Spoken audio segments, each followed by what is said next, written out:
Russ, Uh, where are you calling from today? Syracuse, upstate New York. Oh, fantastic. Nice.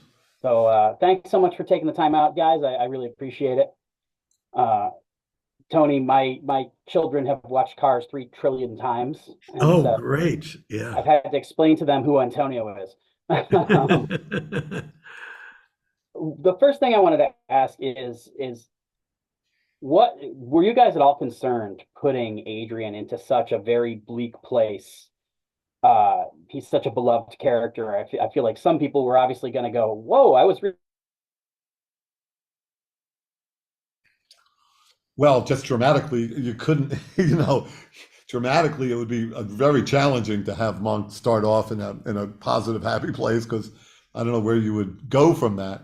I was encouraged by Frank Cabra's "It's a Wonderful Life." That was the kind of the template that I used when I was writing this piece, uh, which was about a guy, which was about a character, Jimmy Stewart, who was in a pretty dark place, in that movie. But the movie ended up being very positive and life affirming. And my feeling was if Frank Capra could do it, maybe we could do it half as well. And we did And half we as did well. half as well. That was our goal Yep. that we set I for think we ourselves. I think we reached that. Yeah, exactly. Uh, Tony, what was it like for you coming in and reconnecting with not just Monk as a character, but also with this whole cast and with this whole world after a long time away? It was a lot easier than I had anticipated. It was, I was afraid that so much time had gone by, it would be hard to recreate it. But everyone came into it with such positive energy and so much enthusiasm. And the writers really served each character beautifully. Everyone had good backstory. Everyone had deep and funny things to play. And it was once we got into it at first, second day, we were just we were just completely entrenched, and it was like we had never left. Mhm.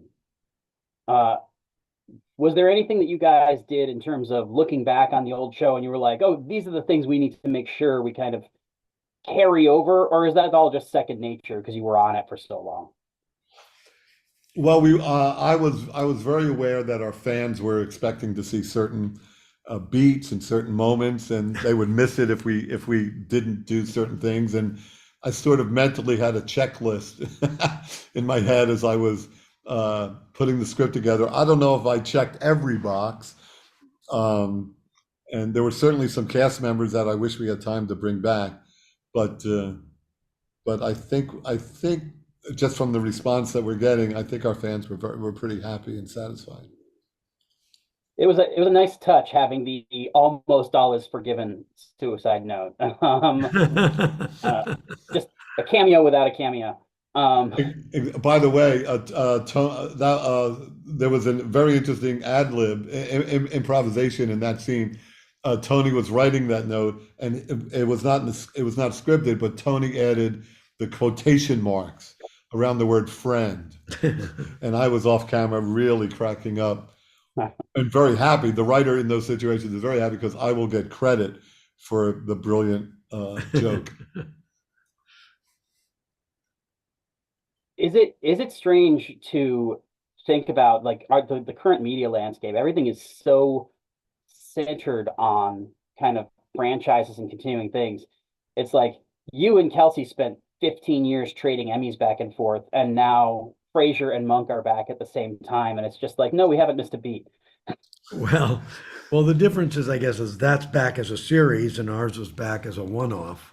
So there's a little bit of difference, but You won't be in the same category, you mean? I don't know. I guess not. Okay. Damn that Um, yeah, I don't know. Reboots are always a bit tricky for me. I mean, they're always, I think there's a certain inherent risk when you reboot something, and it's a little bit of a, roll of the dice. You don't always know if it's it's past its expiration date or not. Mhm. So I thought we took a gamble here, but it seems to have paid off really well. I got like 30 seconds left, so I'm gonna ask kind of a fun question. Now that it's 10 years on and everybody's doing movies, would you guys consider doing a crossover movie with Psych? They're like down the street in San Francisco now. Oh, really? Yeah, That's, canonically, that's where they are now. They had to relocate and made a reference to Monk in their series finale. they did. They made it. They were made a very generous, very funny joke about another investigator in San Francisco, and Oh, they referred to Monk. I'm a huge fan of Psych. I know a lot of people are asking about a crossover. It's challenging because Monk, I always felt, exists in its own unique universe, and we play by our own unique rules. Psych comes very close in spirit, but yeah. it feels like it's still a different world. And but I never will say never. And I know that I know that there are we have fans that love both shows equally, Oh, yeah. and that means a lot to us. It's really interesting to me that you guys kind of started that whole genre and the network followed it for a decade after you were gone. It speaks a lot, I think, to how beloved this show is and to how much you guys cracked a code that really worked.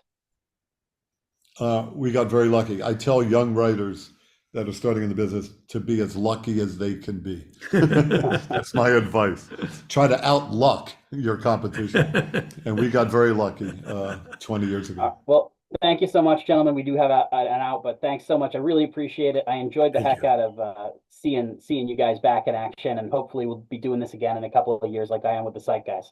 Thank you. That'd be wonderful.